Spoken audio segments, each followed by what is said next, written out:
Attention Kmart shoppers. I'm just kidding. Hey, what's happening, everyone? It is I, the man, the myth, the mustache, Tim here. And boy, do I feel real good about myself. I mean, I'm not even kidding you. So, without further delay, let's just get right into this. Welcome to part 18 of What If Deku Could Use Haki. So sit back, relax, put your feet up, put your feet back. I don't care how you put your feet. Just enjoy yourselves as this video goes down. So let's get started. Shigaraki was furious as he kept throwing and breaking whatever he could find. He couldn't believe it. His master had been defeated. Not only that, but he was defeated by that same brat and old man that had already foiled his plans. The hand-covered villain could feel his rage rising within him, which in turn led to him breaking even more things that his companions tried to calm him down, for he simply found everything to be annoying in this moment. It wasn't until Spinner walked up and said, "You need to calm down, Shigaraki." When the scaly villain tried putting his hand on Shigaraki's shoulder, something changed within the hand-covered villain. Spinner's words had just made things worse, and now it was all boiling over. Shigaraki could feel how everything that annoyed him made a pressure on his mind. All Might, the silver-haired geezer, the green-haired brat, Stain, Hero Society, even his own companions. It all created a great pressure until it was released in the form of a violent wave. It shot out and engulfed everything around him, making the world freeze and go completely silent. Then, as suddenly as it appeared, it vanished without a trace. Both Spinner and Magna fell unconscious to the ground after being hit by this, while the others were shell-shocked. What was that?" Mr. Compress shouted, voice trembling with fear. Shigaraki looked at him in complete annoyance, unaware of what he had just done. He didn't get the chance to do anything, however, before someone unknown entered the room. "That right there is the power of a true king," the new figure said, letting his cold and dull voice ring through the air. Everyone looked towards the figure, only to see a strange man with a bird-like mask on his face. "Who are you?" Shigaraki shouted aggressively, ready to jump the man at any second. The man was unfazed by this, as he calmly answered, "I'm Overhaul. I've been searching for you.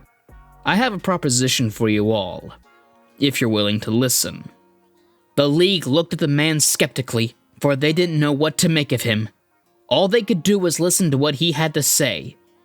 "I have an offer for you. Work with me, and we'll be able to achieve both our goals.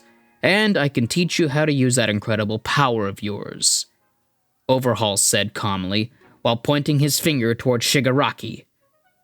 The hand-covered villain grew both confused and angry as he said, "What power?"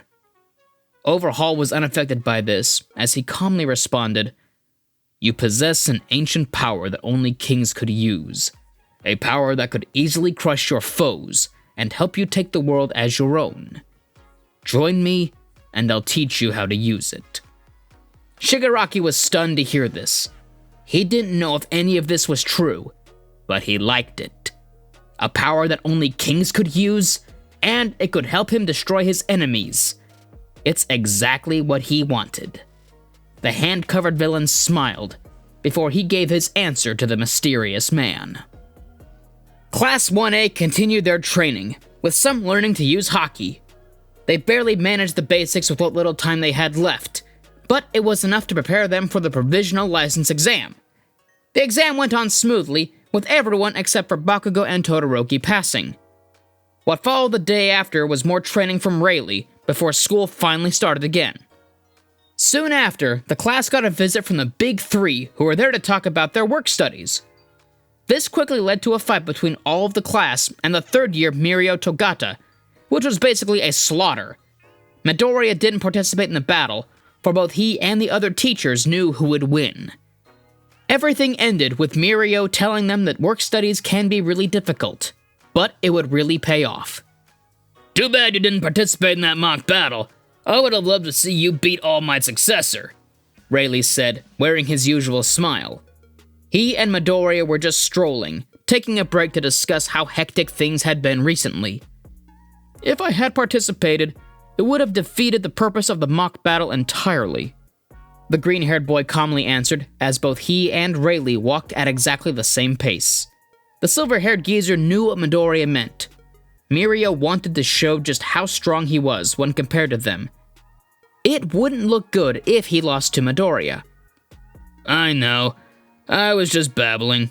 Everything is just changing so fast and it's keeping us all busy, Rayleigh said, clearly sounding tired. Midoriya just gave him a weird look before saying, I've never heard you complain about it. You get to torment more people with your training now that you're a teacher. Rayleigh couldn't hold his laughter upon hearing this, for he knew how true it was. Midoriya laughed alongside his master without a care in the world, until they were interrupted. It wasn't anyone else who interrupted them. It was Rayleigh himself. The silver-haired geezer suddenly began to violently cough without end, up to the point that he fell to his knees. Midoriya looked worriedly at his master until he shouted, Rayleigh, are you okay? The silver-haired geezer stopped coughing before he said, Yeah, I'm fine, as he hid away the hand he used to cover his mouth. Midoriya saw this and quickly snatched hold of his master's hand, only to be horrified by what he saw. Rayleigh's hand was covered in blood that he had coughed up.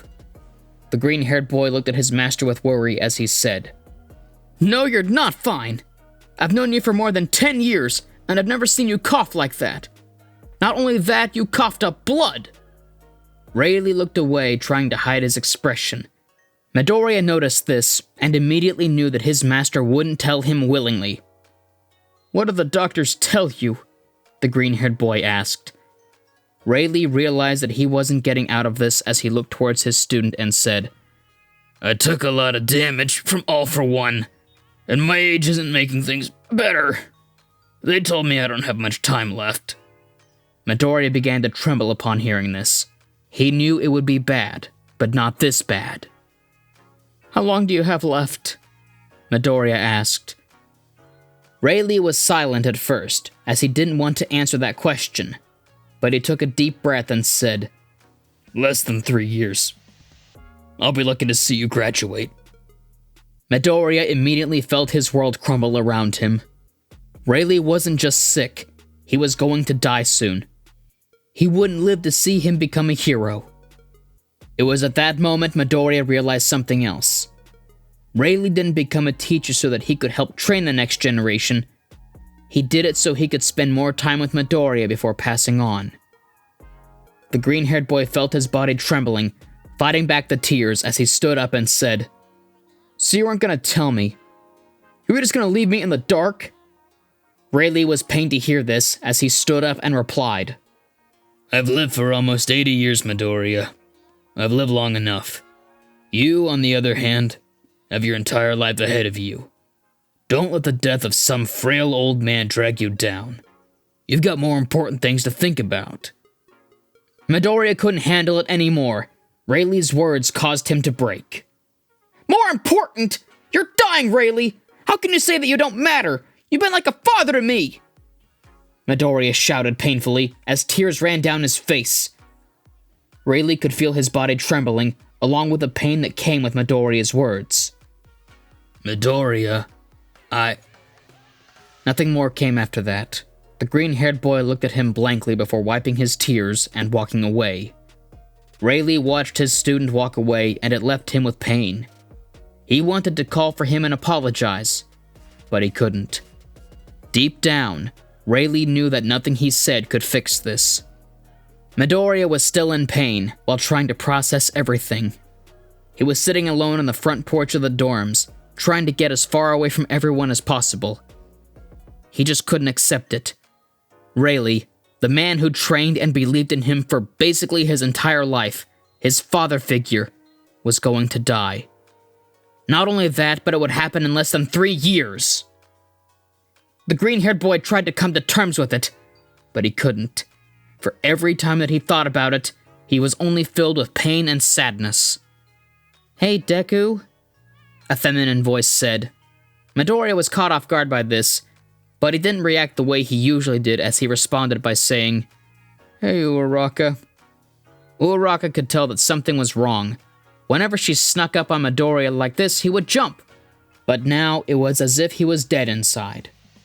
The brown-haired girl walked up to Midoriya before sitting down next to him and saying, "I don't need observation Haki to know that something is wrong. Do you want to talk about it?" Midoriya barely reacted to her words as he remained silent. It was painful to think about, but right now he needed to say something. "It's Rayleigh. He's sick," the green-haired boy said dully. Uraraka's eyes went wide upon hearing this as she asked, "Will he be okay?" The green-haired boy looked as dead as before as he answered, "He won't live long enough to see me graduate. And he didn't plan on telling me either." Uraraka went silent after hearing this, for she just couldn't even begin to imagine what Midoriya was feeling. The man that had been there and trained him for more than 10 years was going to die. She couldn't imagine what kind of pain he was feeling right now. There was only one thing she knew. Midoriya needed help more than anyone right now. "I'm not going to pretend that I know Rayleigh like you do, but I'm sure that he just wanted to protect you. I'm sure that he didn't want his death to stop you from reaching your goal," Uraraka said, trying to comfort Midoriya as much as possible. The green-haired boy just shivered upon hearing this, as he said, "But it's my fault! If I hadn't joined the fight, he wouldn't have been injured! He would be able to keep living!" Uraraka took a breath to calm herself before she spoke once more. "All Might and Bakugo would have been hurt, or worse, if you hadn't stepped in. As for Rayleigh getting injured, you don't know what difference it would have made. He's old, so the injury could have just lowered his remaining time by a few years. It was bound to happen eventually. We just have to live with it," she said, trying to sound as comforting as possible. Midoriya stopped shivering upon hearing this, because it was true. He didn't know how much time Rayleigh would have left if he didn't get injured. Even so, it didn't matter. The silver-haired geezer was just trying to protect him, and he got mad. The green-haired boy took a deep breath before he smiled a little and said, "Thanks, Uraraka. I think I feel a little better now. Sorry for bothering you." Uraraka just smiled at him as she said, "Don't worry, it's what friends are for, right?" Midoriya giggled upon hearing this, and so did Uraraka. The two sat there giggling until they were interrupted by a tired voice that said, "Am I interrupting something here?" The two turned their heads towards the source of the voice, and immediately saw it was Aizawa. The teens quickly stood up and greeted their teacher, but Aizawa could tell that something had happened. He could see that Midoriya had been crying, and assumed that Uraraka had comforted him. The tired teacher sighed, thinking that Midoriya had found out about Rayleigh's condition, before brushing it off by saying, "I came here to say that both of you have received offers to do a work study. Uraraka, you and Asui have received offers from Ryukyu. Midoriya, you received an offer from Sir Nighteye. They want to see you tomorrow." Both students were shocked to hear this. They didn't just get offers to do work studies, but one of the offers was from Sir Nighteye. Aizawa looked at his students in amusement before walking past them and saying, "Don't forget to make yourselves presentable tomorrow, and good luck," before walking through the dorm doors. The following day, Midoriya was taken to Sir Night-Eye's agency by Mirio, who happily conversed with him the entire way. It was during this walk that Midoriya revealed he knew about One for All, shocking Mirio in the process. Some time passed, and the duo eventually made it to their destination. They would be shocked, however, when they opened the door to reveal that Nighteye was torturing one of his sidekicks. Midoriya was only a little shocked to see this, but he wasn't scared. The pain that Rayleigh had put him through on a daily basis is the only thing worth fearing. Nighteye turned his attention towards Midoriya, looking a little cold before he asked, "Are you Midoriya?" Midoriya could feel Night-Eye's aura, and it was impressive. This man could easily rival most of the top heroes. No wonder he was All Might's sidekick. "Yeah, it's an honor to meet you, Sir Nighteye," the green-haired boy said calmly, without taking his eyes off the hero. Nighteye stood still and silent for a second, until he quickly walked up to Midoriya. The green-haired boy was then shocked to see the pro shake his hand while bowing his head and saying, "I must thank you. You helped All Might in his final fight. For that, you have my gratitude." Midoriya didn't know how to react to this.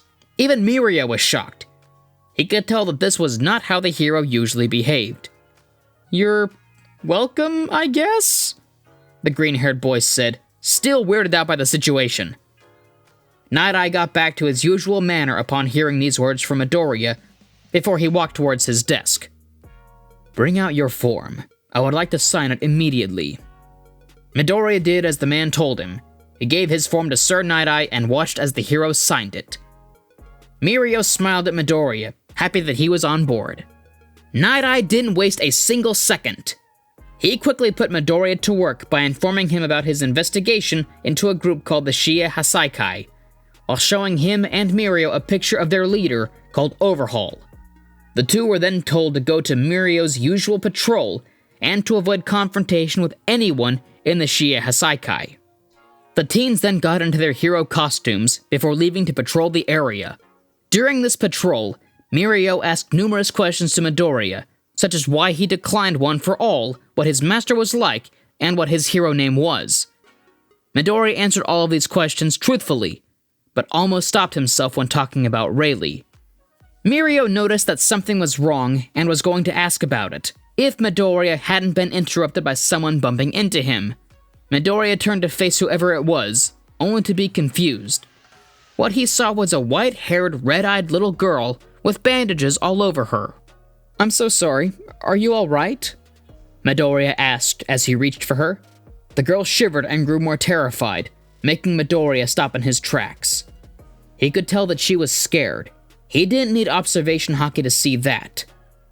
But why was she so afraid? What was she afraid of? And more importantly, why was she covered in bandages?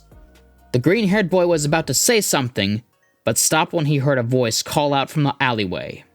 "Eri, where have you run off to now?" the voice said.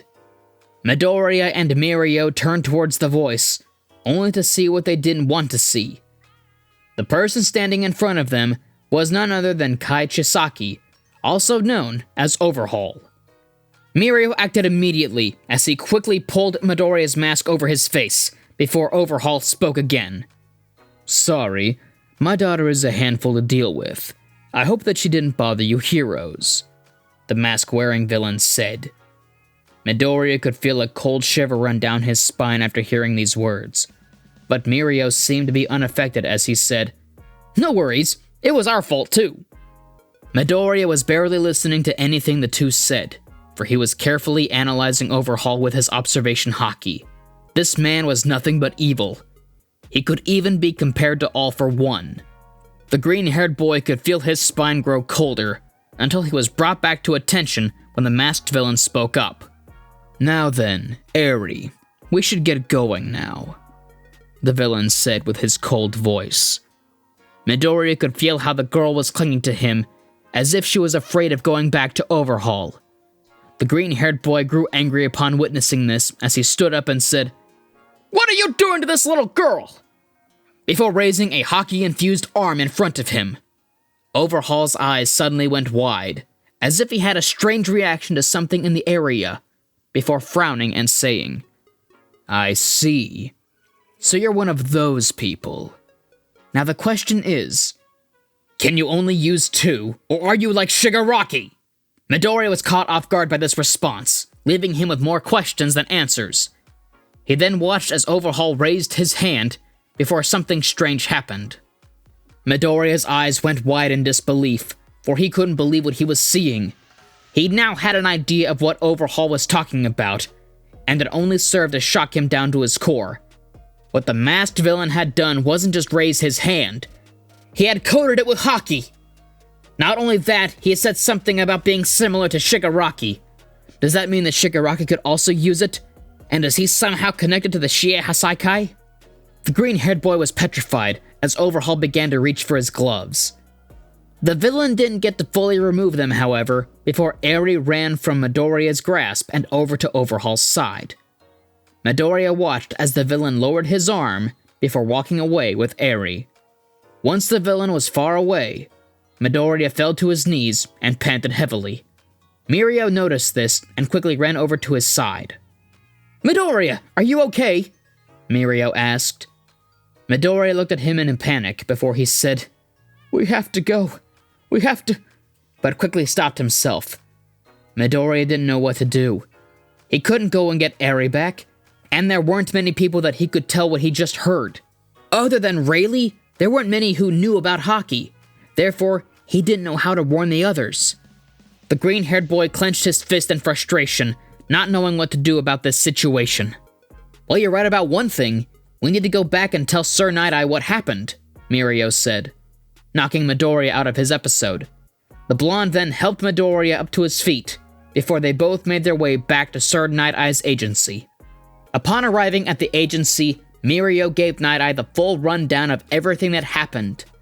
The hero told them that they did the right thing, and that it would have been bad if they started a fight. Nighteye looked over to Midoriya and noticed how quiet he was. The green-haired boy hadn't said a thing since he got back, and he looked like he was keeping something to himself. "Midoriya, is there something you would like to share?" Nighteye asked, hoping that the green-haired boy would speak his mind.